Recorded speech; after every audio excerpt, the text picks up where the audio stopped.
let's get the build. You will have several things.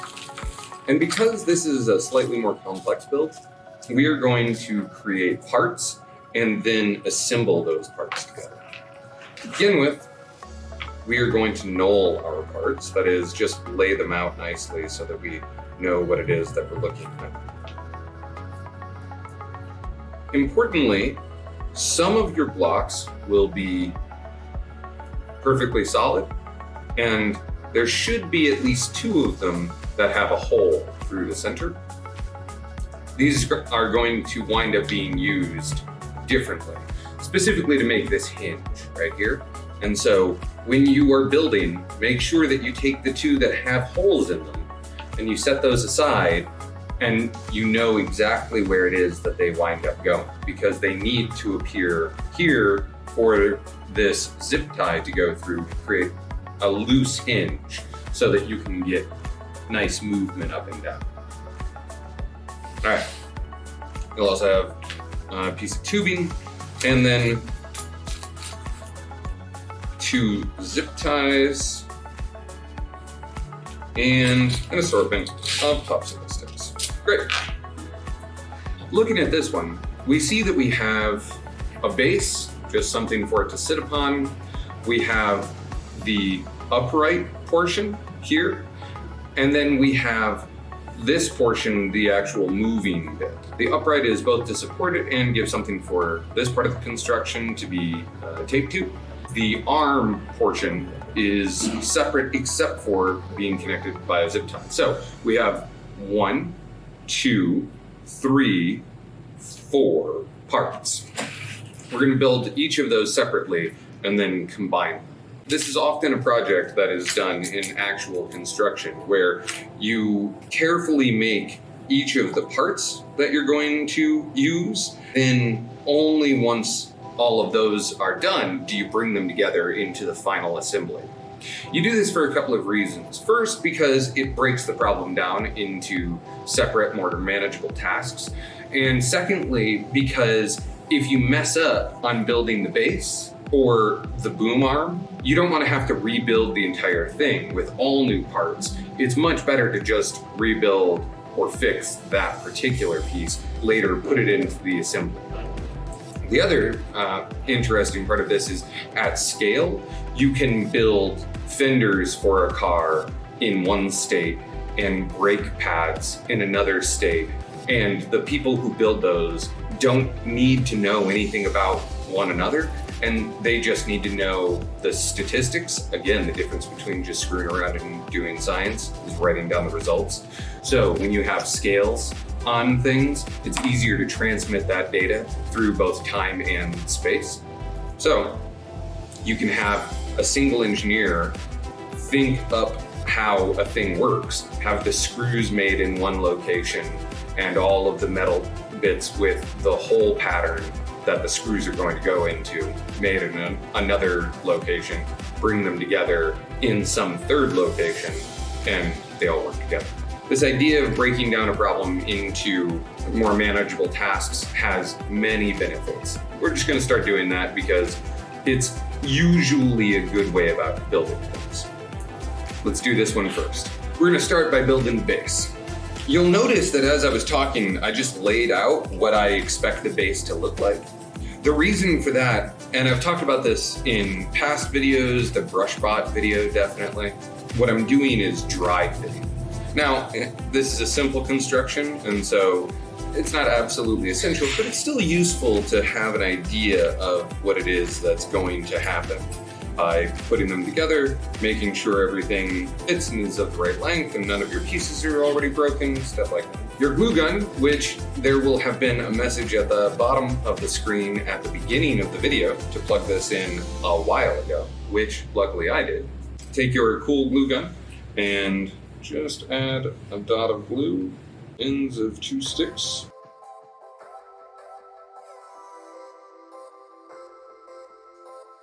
And then try to square up those joints. You can also put the glue on the piece that is being added into the assembly. Sometimes you want to do one, sometimes the other, sometimes it doesn't matter at all. but try both. Just see which one makes more sense for the context. That is usually how that decision will get made. Sometimes it's easier to move around the piece that you're putting the glue on. Sometimes it's easier to place the glue there and then hit that onto it. But whichever one you've chosen, you now have the base ready to go. So we're gonna set that aside and work on the next bit of the assembly. To keep it logically consistent, we'll just build from the ground up. There's no reason to choose any particular order, but it just makes it easier for us to be sure that we've hit all of the relevant pieces. So you'll notice that this is one of the pieces that has a critical part in it. That is one of the through hole blocks. And not only does it need to be there, but it needs to be in a very particular orientation. You lay this out with that through hole on the front towards you and the back away from you. And then lay one stick underneath it, one stick on top of it, and you'll notice that that will give us something that will, when we have it all built, it makes those holes available side to side. If you do it along the sticks like that, that's going to cause a problem. It's not an impossible problem, but it will cause a problem and is not what we're looking for right now. Take great care to place these appropriately. One of the reasons that dry fitting is such a useful thing to get in the habit of doing, just so that you can look at it and be like, is this gonna work in the way that I wish for it to? Yes, I think it will. Because we're trying to take care with this, we're going to do just one piece at a time. I'm holding my fingers over the holes so that I can feel where they are, so that I know that I'm doing it the right way. Putting glue on one side, laying it down, making sure it's as square as possible to my stick. And then I'm going to put more glue on the side that needs to get the second stick. Take my popsicle stick and carefully place it down. And then make sure that those popsicle sticks are more or less the same length, more or less lined up with one another, because we want this whole construction to be as square as possible, considering that we're making something that is comparatively quite long. All right, so that's the critical top portion. You can see here that we have a bottom portion that will connect later to our base. And so now, instead of using this second through hole block, we're going to just use a couple of these blocks for our stabilizers.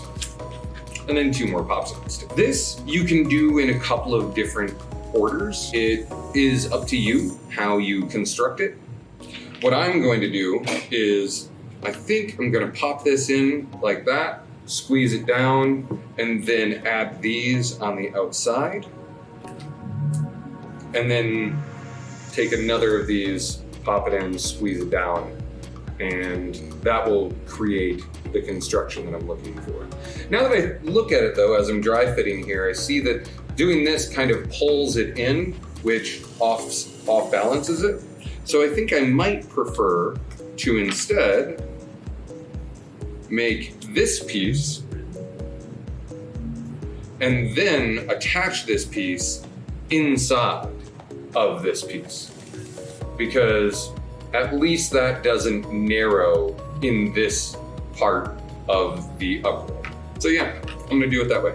To do that, I'm going to put down just 1 dot of glue, and using one of the blocks that does not have a through hole in it, put it as close to the tip as possible so that we get as much height as possible. You see, I've made sure that the round of this popsicle stick is not overlapping the face, because thinking ahead, I'm going to be gluing right here down to there. So we don't want that popsicle stick sticking out. On the other hand, we could probably get a little bit more strength if the popsicle stick was sticking out a little bit on each side. So you know what? I am going to overlap the popsicle sticks. I'm going to have the popsicle stick, instead of mounted flush, as I currently have the one on the table, I'm going to push it out just a little bit, like that, so that we get more glue surface. when we put it together. But because I didn't do that here, instead of removing that, I'll just make that be the case down on this end, because I get to make this however I want it.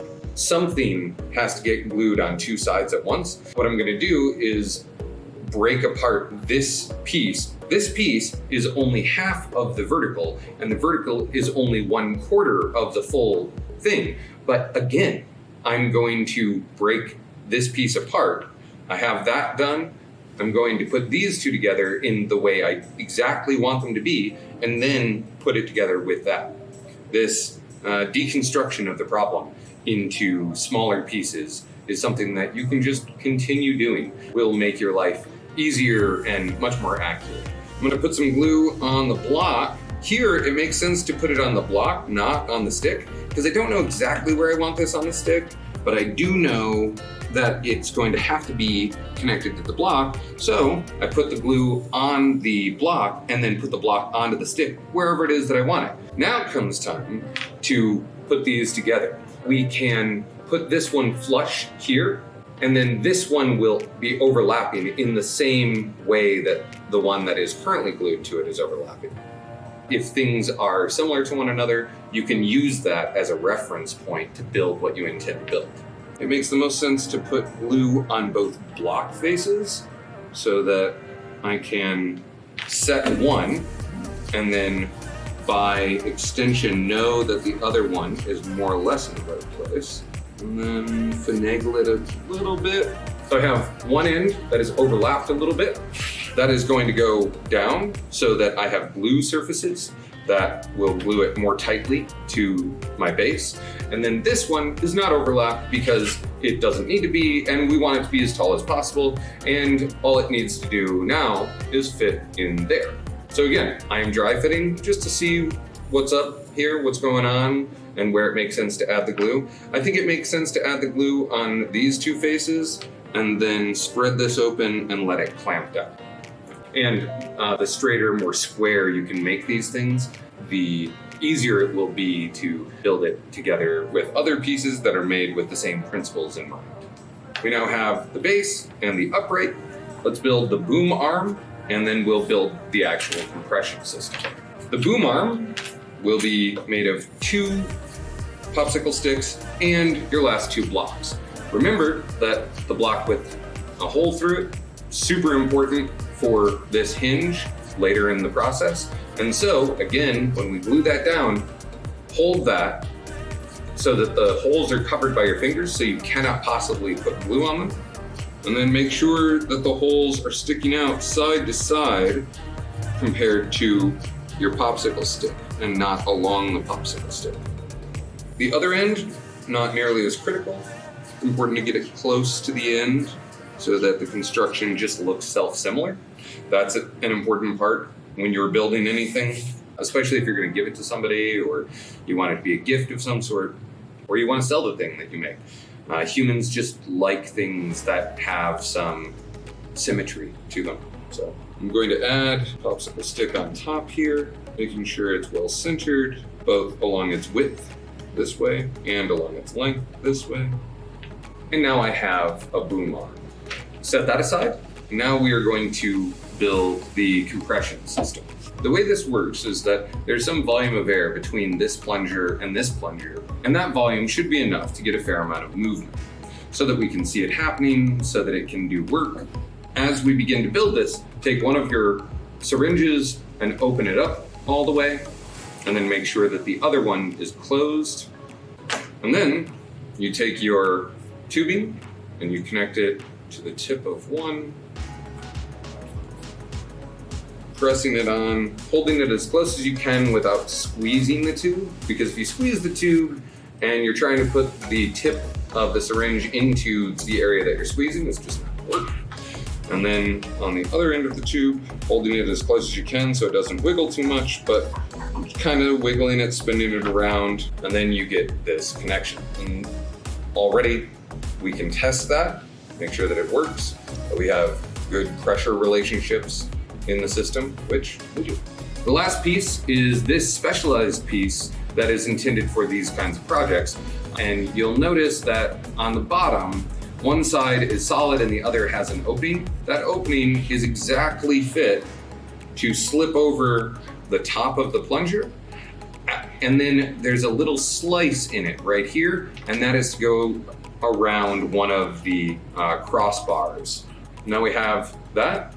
Last thing we have is some zip ties, and we are also going to need tape and your hot glue. I'm going to refill mine. Once you have all of the pieces ready to go, you can begin the assembly process. I'm going to start with the base, and I'm going to add my upright. Perhaps you want to put glue here. Again, a reason you will want to dry fit things now and in the future, just so that you get into the habit of it. I'm putting a big glob of glue in there because I really want this stuck down well. What I'm going to do here is just add a little bit of glue into that crevice on each side. A note on the zip ties that you're about to use. They are very easy to get them to go in one direction, but the other direction is almost impossible. As far as I can remember, you only have two, and you need both of them. So, be careful here. You don't want to get these too tight. You notice that they're relatively loose. Here, I can spin them around, I can move them. That's an important feature of making sure that this actually works. So, as you go to apply these, be careful. Put them on gently. If they need to be tightened up because things are falling and moving in ways you don't like, tighten them a tiny bit. Try again. Tiny bit tighter if necessary. Try again. Tiny bit tighter if necessary, and so on. All right. We now have two separate pieces that can go on to our final assembly. We can either put in the pneumatics right now, or we can put in the boom arm. I think it will be easier to put in the pneumatics first, and then place the boom arm where it goes after the fact. Basically what we want here is for when the boom arm does sit atop, for it to be pretty level here, and then be able to move around as necessary. So you can use the boom arm that you're going to be putting on to kind of level this out. So you might want it to be just touching, maybe just a little bit above, so that it's lifting up your boom arm a little bit. Thinking about that, you take your pencil and you make a mark on the upright. I made my mark at the top of this because that's a stable lip and gives me a good reference point, but you know, whatever it is that you want to use. Get your tape ready because you're going to need a couple of pieces while you are holding something else with your hands. So it's best to have some tape ready for yourself. You take this, you hold it up to your mark. Once again, take your tape, perhaps stick it on the front, and then wrap, making sure you were at your mark if you made one. Wrap to the back. And once you have one on there, you should be able to let it go and look at it straight on, as I am now doing, so that you can get the next piece to hold that as perfectly straight as you reasonably can. You don't have to work too hard on this. It's going to move around. It is just tape anyway, but you want it to be as straight as possible. Again, so all of the forces are being directed in the ways that you most intend for them to be. We have 3 out of the 4 pieces onto our final assembly. The last piece is your boom arm, and the boom arm is going to be attached in 2 places with the 2 zip ties.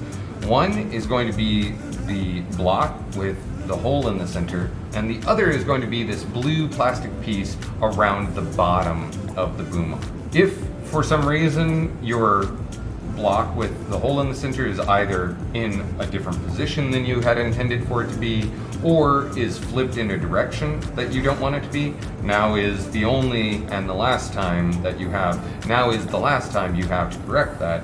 You can do that by using the tip here to warm up the glue, and then peel it off, fix it, and pop it back in. Hopefully that's not necessary, but we're building stuff, mistakes happen. To use a zip tie, when you look at it, if you lay it down, there's one way that it will lay flat, and if you turn it over the other way, it doesn't lay flat. That's because of the lock mechanism here. You put it in from the back of that lock mechanism. That is not the side that has the bulge on it. So you don't put it in this way. Instead, you put it in this way.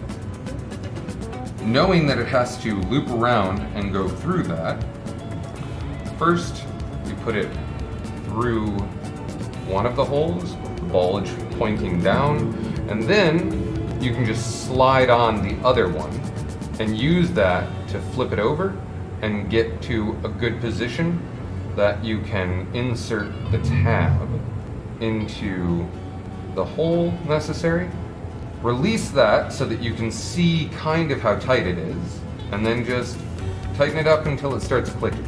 Once it starts clicking, it's locked on there.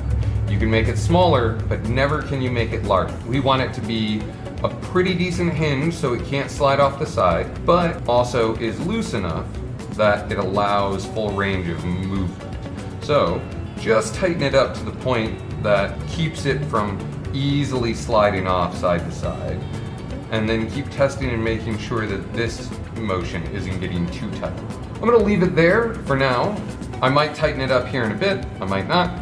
Your next zip tie is going to go through the blue plastic block and then loop back through the bottom, around the bottom of your boom arm, and then put it through and begin clicking it down. Once you click it just a couple times, see what that's like. You see that mine is sliding sideways as it actuates. That's not what we want. We're gonna tighten that one. Much better. And then we're also gonna tighten this one up just a little bit. Make sure to save your assembly because we're going to be using these in future projects. I hope this was entertaining, enjoyable, fun for you to learn about. Definitely enjoyable for me to talk about, obviously. And I look forward to building more things with you. I will see you soon, hopefully.